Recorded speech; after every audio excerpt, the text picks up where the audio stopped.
Hey everybody, okay, so a couple things go over here real fast. First of all, next week, I'm gonna be starting something called Commentary Week, which is just exactly what it sounds like. It's a bunch of commentaries on my videos, because I haven't done that many in a while, and I'm just wondering which ones do you guys really want to see. So go to the comments below and tell me which ones you'd really like to see. It's old or new or whatever, and I'll talk about them. Second thing is that this coming weekend I got AlmaCon, which is in Michigan, and it's just next week, so I figured just give it a shout out. Address is right there. You can check it out. Go ahead and see if that's something you want to go to. Lil Karibo's gonna be there. All sorts of good people. So go ahead, drop by, check it out.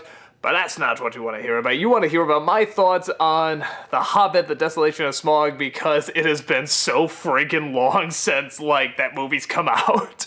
And I only now, yesterday, finally got a chance to see it. It was and there's no showings for it. They're all, one showing a day or something. If I only found one movie theater showing in the week, we had a couple around.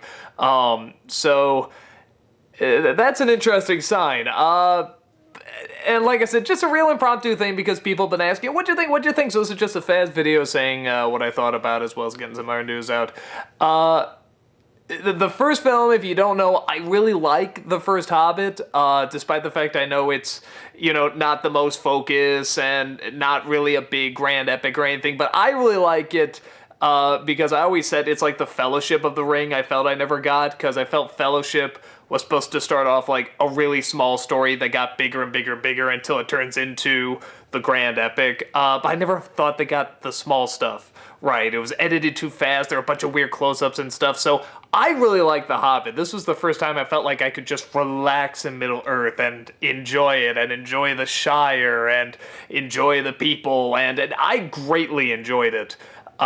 Even though what everybody says is right. I know they had to put in a lot of filler and stuff, but I liked it a lot. Now we got the sequel here. We got The Desolation of Smaug, and I was really shocked to find I really did enjoy it, which I could be opening a can of worms with that. I don't know, because I think the feedback seems to be that critics are leaning towards not liking it, where people are sort of but leaning towards enjoying it because there's a lot more action and I think mainly that. A lot more action going on. But I found I really couldn't get into it. The first third, I was liking fine. It's them going through this forest and they come across all these spiders, and that's sort of a fun scene. There's this guy that turns into a bear and a man, and it's, again, that stuff's great. I mean, that stuff's a lot of fun. They come across these elves, and there's this love triangle, which you think I would hate, and the actual triangle element I don't like. It's between Freckles elf, Orlando Bloom, and the other good-looking dwarf. There's only two good-looking dwarves. And the romance between her and the dwarf is actually fine. The whole Orlando Bloom thing seems really pointless. But honestly, the romance between them is fine, but it's then she's chasing after him when she finds out he has this poison and she has to save him, and it's you haven't known each other for that long. This is very Disney-ish.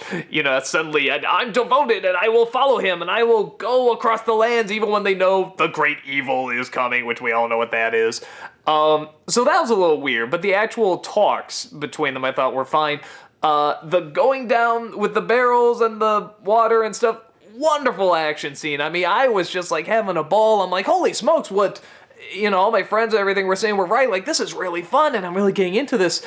But then they sort of go to this other town, and it's this dark, depressing place, and at first they have a cool establishing shot. You think it's going to be neat. It is for a few minutes, but there's a lot of time dedicated to this town, and just how rotten it is and so forth. But okay, Lord of the Rings, they have a lot of rotten places and stuff like that. Well, what's the next place we're going to? Well, now we get to go inside a cave. Just this big, dark, empty cave.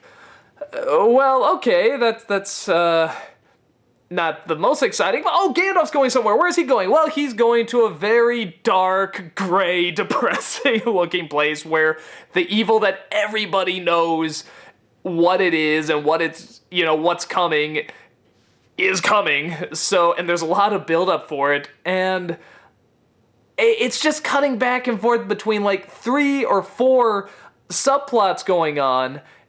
And I was trying to ask myself, why did it bother me here and not in The Hobbit? Because I totally acknowledge The Hobbit had a lot of filler. I think what did it for me was that in the first film, even when there was filler, you were still focusing on this group. It's still this group that you're following through, and you're a part of that adventure. It's almost like you're with the group going through it. Here, they split up. I don't think you can do that in a story like this, because when you do that, in a story of...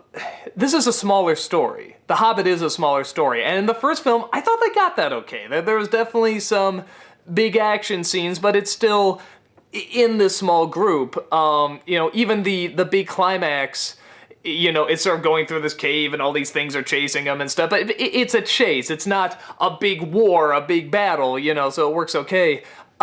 This was trying to do everything like it was a big, grand, epic battle that you can cut in between 3 or 4 things going on because it's so big and it's so grand, and it's not. It's not big and grand. It's not supposed to be big and grand. So when you see Bilbo talking to the dragon, which you get sick of really quickly, when you first see him, it's so cool, but then he's on screen far too long, and you just see him as an effect and not a character anymore. You're watching him talk to this thing, and then you cut, what's going on with Gandalf? Well, okay, well, oh, no kidding, Sauron, you don't say. Okay, well, all right, let's cut back to the dragon. Wait, no, we got the love triangle thing going on there. Okay, well, can we move that along? Okay, well, now, back to the dragon. Wait, we got these orcs sneaking up, and, well, at least it's the great big bad orc that's been chasing. Oh, wait, no, he's off with Sauron, and he sent his second in command to go after the dwarves because there's a lot of boiling blood between them.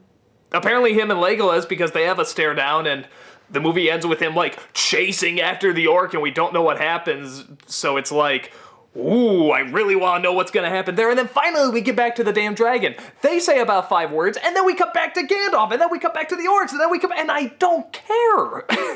It's really fascinating. The last half... Honestly, I'd say almost the last 2/3 of this movie, and just how phenomenally bored I was. I really think the problems I have with this film, like the criticisms I'm making, are ones that everyone else made of the first film. But the big difference I have is that I really think by splitting it up, it made the story move so much slower, and you couldn't get the investment in there as much. Or at least I couldn't. Because I know a lot of people saw it and really got into it, and kudos, man. I mean, it's not like an awful film. I mean, it's not really bad. It didn't grab me. I mean, like all the conflicts, all the character building and stuff, with the exception of the she-elf, which I never get. It's like, what, the he-elf? Is that what they call the males? I don't get that. It's like saying, if a woman comes in, hey, she-woman. Whatever.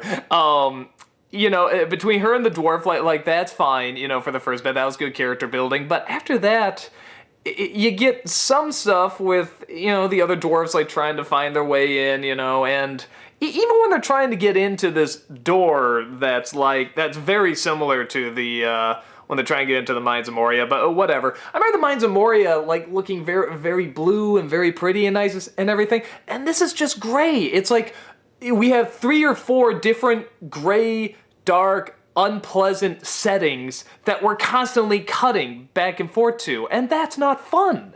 And the big chase with the dragon at the end goes on forever because you can't look at anything. It's all in the dark. And even that's not too much fun because, there's a scene where they get in these little, sort of like these roller coaster carts or something. I think, oh, this is going to be like Temple of Doom or something. They're going to fly around. No, just the dragon sort of goes by, and they're trying to turn on this great big machine that does some cool stuff, and the dragon just goes, oh, big speech about how nasty I am, and that's all the dragon does. Like he's a bore. So Yeah, to me, I thought the first film, I really like Bilbo, I really like, whatever the main dwarf is, I'm forgetting his name, Luther, I forget what it is. I really like Gandalf in the first one. I'm one of the few people that actually like that conversation between Gandalf and Saruman and Galadriel and stuff. I like that conversation because, again, I like seeing this background. I like seeing these characters. It seemed like there wasn't that much of the characters working off each other. Like I said, a little bit at the end, or before the big fight with the dragon. Bilbo sort of talks to the dwarves, and that's a nice scene.